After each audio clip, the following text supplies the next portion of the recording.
ಆಕಾಶವಾಣಿ ಕಲಬುರಗಿ.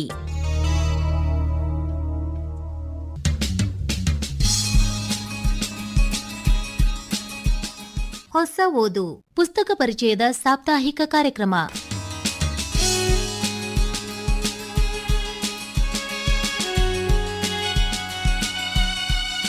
ಇಂದಿನ ಹೊಸ ಓದು ಪುಸ್ತಕ ಪರಿಚಯ ಕಾರ್ಯಕ್ರಮದಲ್ಲಿ ಡಾಕ್ಟರ್ ಅಂಬುಜಾ ಮಳಖೇಡ್ಕರ್ ಅವರ ಮನಹರಿ ಧ್ಯಾನ ಮಂದಿರ ಹಾಗೂ ಶ್ರೀನಿವಾಸ್ ಸಿರ್ನೂರ್ಕರ್ ಅವರ ಯಾಜ್ಞವಲ್ಕ್ಯ ಸ್ಮೃತಿ ಅಂದು ಇಂದು ಎಂದೆಂದು ಈ ಪುಸ್ತಕಗಳ ಪರಿಚಯ ಮಾಡಿಕೊಳ್ಳುವಿರಿ.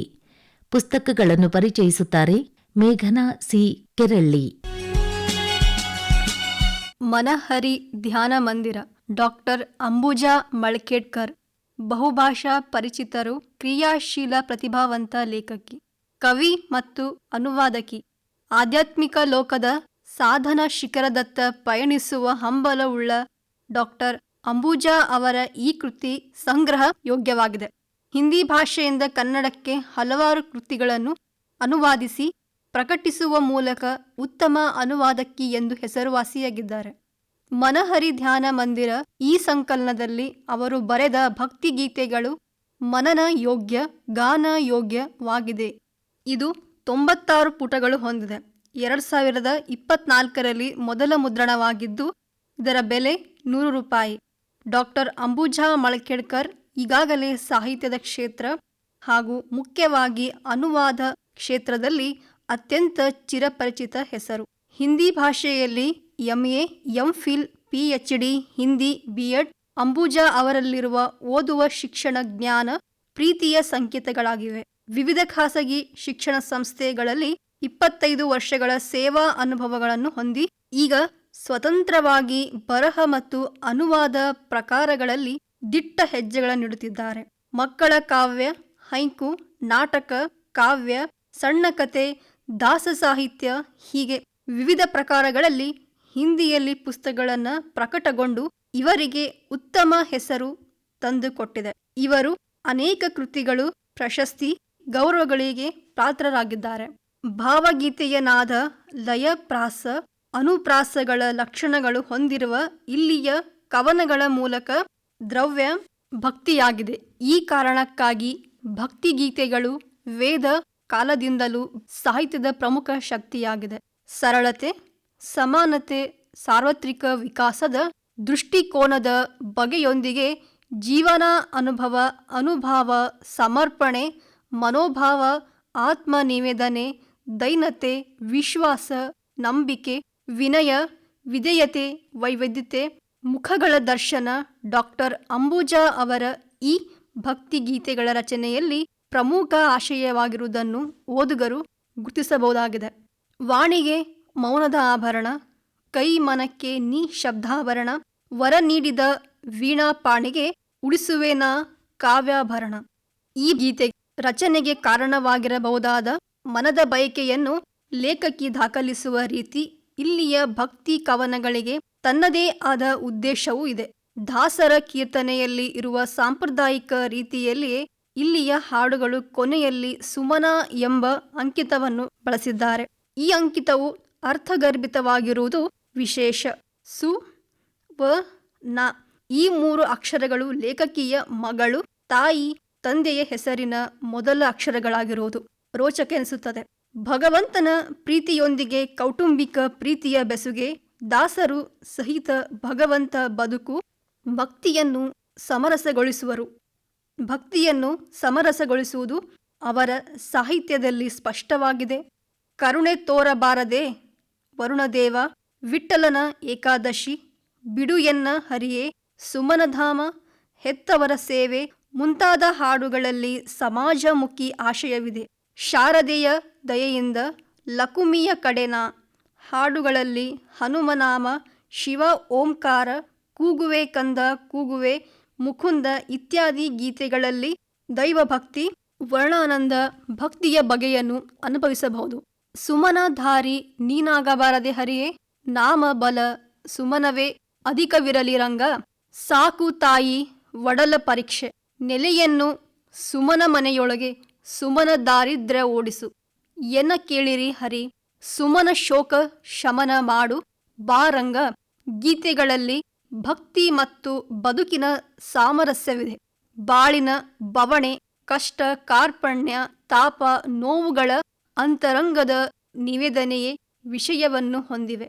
ವೈವಿಧ್ಯ ವಿಷಯವನ್ನು ಹೊಂದಿರುವ ಡಾಕ್ಟರ್ ಅಂಬುಜಾ ಅವರ ಈ ಭಕ್ತಿಗೀತೆಗಳ ಸಂಗ್ರಹವು ಭಕ್ತಿ ಸಾಹಿತ್ಯಕ್ಕೆ ತನ್ನದೇ ಕೊಡುಗೆಯನ್ನು ನೀಡುವಲ್ಲಿ ಯಶಸ್ವಿಯಾಗಿದೆ. ಇವರ ಬಾಲ್ಯ ಕಳೆದಿದ್ದು ಶ್ರೀ ದತ್ತನ ಕ್ಷೇತ್ರ ಗಾಣಗಾಪುರದಲ್ಲಿ. ಅದು ತನ್ನ ತಾಯಿಯ ತವರೂರು. ತನ್ನ ಅಜ್ಜಿ ದಿನಾಲು ಹಾಡುಗಳು ಹಾಡುತ್ತಿದ್ದರು. ಬರೆಯಲು ಅವರ ಭಕ್ತಿಗೆ ಕಾರಣವಾಗಿರಬಹುದು.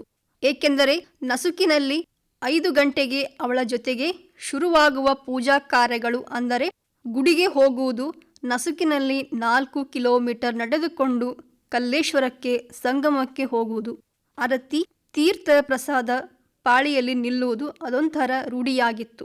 ಮನಹರಿ ಧ್ಯಾನ ಮಂದಿರ, ಇಲ್ಲಿ ಬರುವ ಎಲ್ಲ ಪದಗಳು ನನ್ನ ಅನುಭವದ ಮಾತುಗಳು. ಯಾರೇ ನಂಬಲಿ ಬಿಡಲಿ, ನಾನು ಆ ಹರಿಯನ್ನು ವಿವಿಧ ರೂಪದಲ್ಲಿ ನೋಡಿದ್ದೇನೆ. ಇದು ನನ್ನ ಅನುಭವ ಎಂದು ಇಲ್ಲಿ ಹೇಳಿಕೊಂಡಿದ್ದಾರೆ. ಈ ಪುಸ್ತಕ ಓದುವ ಎಲ್ಲ ಓದುಗರಿಗೂ ಈ ಪದಗಳು ಆನಂದ ಕೊಡುವುದು ಎಂದು ತಿಳಿದು ಬರುವುದು, ಭಕ್ತಿ ಭಾವವನ್ನು ಮೂಡಿಸುವುದು. ಶ್ರೀ ವಿಜಯ ಪ್ರಕಾಶನದ ಮೊದಲ ಕೊಡುಗೆಯಾದ ಹಿರಿಯ ಪತ್ರಕರ್ತ ಹಾಗೂ ಸಾಹಿತಿ ಶ್ರೀ ಶ್ರೀನಿವಾಸ್ ಸಿನೂರ್ಕರ್ ಅವರು ರಚಿಸಿದ ಯಾಜ್ಞವಲ್ಕ್ಯ ಸ್ಮೃತಿ ಅಂದು ಇಂದು ಎಂದೆಂದು ಕೃತಿಯನ್ನು ಸಹೃದಯ ಓದುಗರಿಗೆ ಪ್ರಸ್ತುತಪಡಿಸುತ್ತಿದ್ದೇವೆ. ಪ್ರಕಾಶನದ ಮೊದಲ ಕೃತಿ ಭಾರತೀಯ ಜ್ಞಾನ ಪರಂಪರೆಯಲ್ಲಿ ಅತ್ಯಂತ ಮಹತ್ವದ ಸ್ಥಾನ ಪಡೆದು ಇದು ಪ್ರಥಮ ಮುದ್ರಣವಾಗಿದ್ದು 2023ರಲ್ಲಿ ಇದರಲ್ಲಿ 228 ಪುಟಗಳು ಒಳಗೊಂಡಿದೆ. ಇದರ ಬೆಲೆ 250 ರೂಪಾಯಿ. ಭಾರತೀಯ ಸನಾತನ ಸಂಸ್ಕೃತಿಯಲ್ಲಿ ವೇದ, ಉಪನಿಷತ್ತು, ಪುರಾಣಗಳು, ವೇದಾಂಗಗಳು, ದರ್ಶನಗಳು, ಸ್ಮೃತಿಗಳು ವಿಶೇಷ ಸ್ಥಾನವಿದೆ. ಅದರಲ್ಲೂ ಸ್ಮೃತಿಗಳಿಗೆ ಅತ್ಯಂತ ವಿಶೇಷವಾದ ಮಹತ್ವವಿದೆ. ಮನು, ಆಪ್ತಸ್ತಂಭ, ಕಾಂತ್ಯಾಯನ, ಬೃಹಸ್ಮೃತಿ, ಪಾರಾಶರ, ವ್ಯಾಸ, ಗೌತಮ ಮೊದಲಾದ ಪ್ರಖ್ಯಾತ ಸ್ಮೃತಿಗಾರರು ಈ ಭೂಮಿಯಲ್ಲಿ ಆಗಿ ಹೋಗಿದ್ದಾರೆ. ಯಾಜ್ಞವಲ್ಕ್ಯಂ ಮಹಾಪ್ರಾಜ್ಞಂ ಆದಿತ್ಯಾಂ ಪ್ರಾಪ್ತವಿಂದ್ಯಂ ಯಜುರ್ವೇದಸ್ಯಂ ದಷ್ಟಾಂತರಂ ವಂದೇಹಂ ಗುರುಪುಂಗಮಂ. ಶ್ರೀ ಶಂಕರರ ಭಗವತ್ಪಾದಾಚಾರ್ಯರು ತಮ್ಮ ಬೃಹತ್ ಅರಣ್ಯಾಂಕ ಭಾಷ್ಟದಲ್ಲಿ ಯಜ್ಞಸ್ಯ ವಲ್ಕಂ ವಕ್ತ ಯಜ್ಞಸ್ಯ ವಲ್ಕ್ಯಂ ತಸ್ಯಾಪತ್ಯಂ ಯಜ್ಞವಲ್ಕ್ಯಂ ದೈವರಾತಿಂ ಎಂದು ಹೇಳಿದ್ದಾರೆ. ಅಂದರೆ ಯಜ್ಞದ ವಲ್ಕ್ಯಂ ಎಂದರೆ ಯಕೃತ್ವವು ಪರಿಣಿತ ನಿಷ್ಠಾವಂತನಾದ ಅಧಿಕೃತವಾಗಿ ವಿವೇಚಿಸುವಲ್ಲಿ ಅವನು ಯಜ್ಞವಲ್ಕ್ಯನು. ಯಜ್ಞವಲ್ಕ್ಯನಿಗೆ ದೇವರಾತ ಎಂಬ ಇನ್ನೊಂದು ಹೆಸರಿದೆ. ಆದ್ದರಿಂದ ಯಾಜ್ಞವಲ್ಕ್ಯನಿಗೆ ದೈವರಾತಿಂ ಎಂದು ಹೆಸರು ಇದೆ. ಯಾಜ್ಞವಲ್ಕ್ಯರ ಚರಿತ್ರೆಯ ಮಹಾಭಾರತ, ಸ್ಕಂದ ಪುರಾಣ, ಬ್ರಹ್ಮಪುರಾಣ, ಬ್ರಹ್ಮಾರಣ್ಯ ಕೋಪ ನಿಷ್ಪತ್ತಿಗಳಲ್ಲಿ ಪ್ರಾಸಂಗಿಕವಾಗಿ ಸಂಕ್ಷಿಪ್ತವಾಗಿ ಬಂದಿದೆ. ಯಾಜ್ಞವಲ್ಕ್ಯರು ವಿದೇಹ ದೇಶದ ಮಿಥಿಲಾ ಪಟ್ಟಣದ ಅಗ್ರಹಾರಕ್ಕೆ ಸೇರಿದವರು.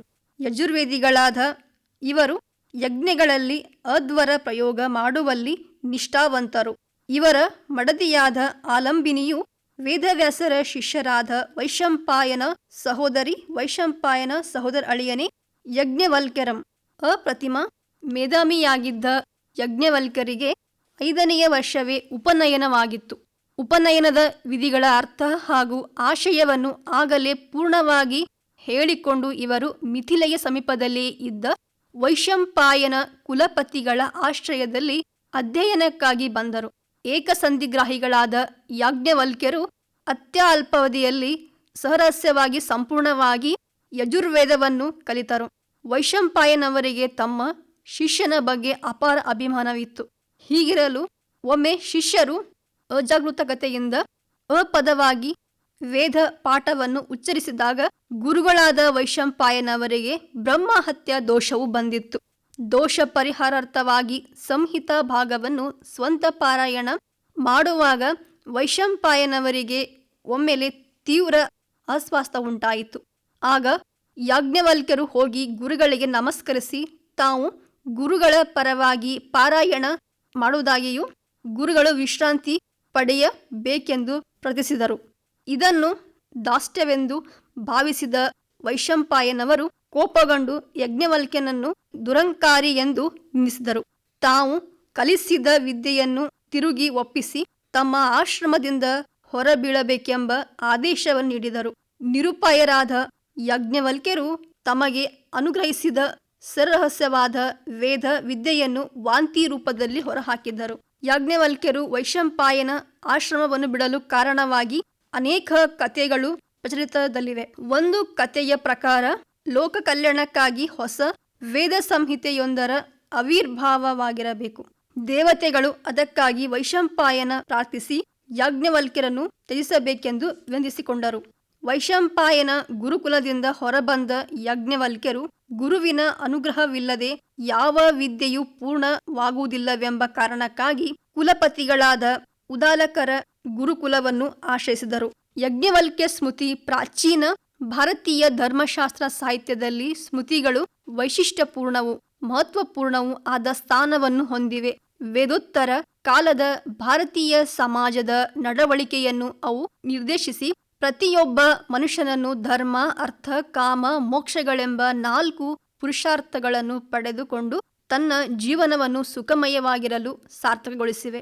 ವ್ಯಕ್ತಿ, ಸಮಾಜ ಹಾಗೂ ರಾಜ ಹೇಗೆ ವರ್ತಿಸಬೇಕೆಂಬ ವಿಷಯವಾಗಿ ಸ್ಮೃತಿಗಳು ವಿಸ್ತೃತ ಮಾರ್ಗದರ್ಶನ ನೀಡುತ್ತವೆ. ಯಾಜ್ಞವಲ್ಕ್ಯ ಸ್ಮೃತಿಯು ಒಂದು ಮಹತ್ವದ ಸ್ಮೃತಿಯಾಗಿದ್ದು ತನ್ನ ಪ್ರತಿಪಾದ್ಯ ವಿಷಯದಲ್ಲಿಯೂ ಇತರರೆಲ್ಲ ಸ್ಮೃತಿಗಳಿಗಿಂತ ಹೆಚ್ಚು ವ್ಯಾಪಕವೂ ವ್ಯಾವಹಾರಿಕವೂ ಸಂಕ್ಷಿಪ್ತವೂ ಆಗಿದೆ. ತನ್ನ ಪ್ರಖರವಾದ ಸಾಮಾಜಿಕ ಪ್ರಜ್ಞೆಯ ಹಿನ್ನೆಲೆಯಲ್ಲಿ ವಿಸ್ತಾರವಾದ ಸಮಾಜದ ಅನೇಕ ಕ್ಷೇತ್ರಗಳಲ್ಲಿ ಪ್ರವೇಶಿಸಿ ಅಲ್ಲಿ ಉಂಟಾಗಬಹುದಾದ ಸಮಸ್ಯೆಗಳಿಗೆ ಯಥಾಶಕ್ತಿ ಸಮಾಧಾನವನ್ನು ಪರಿಹಾರವನ್ನು ನೀಡಲು ಈ ಸ್ಮೃತಿ ಸೂಕ್ತವಾದ ಎಣಿಕೆಯಾಗಿದೆ. ಓದುಗರಿಗೆ ಇನ್ನೂ ಹೆಚ್ಚು ಓದಬೇಕೆಂಬ ಆಸೆಯನ್ನು ಕೂಡ ಮೂಡಿಸಿದೆ ಈ ಕೃತಿ.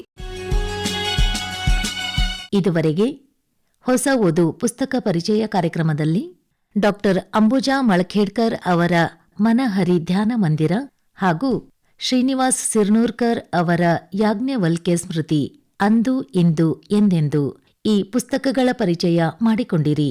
ಪುಸ್ತಕಗಳನ್ನು ಪರಿಚಯಿಸಿದವರು ಮೇಘನಾ ಸಿ ಕೆರಳ್ಳಿ.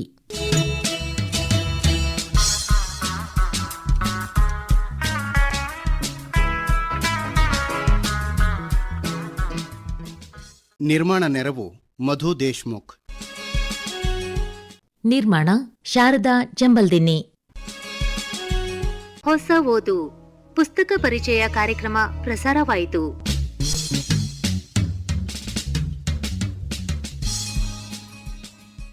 ಇದು ಆಕಾಶವಾಣಿ ಕಲಬುರಗಿ ಕೇಂದ್ರದ ಕೊಡುಗೆ.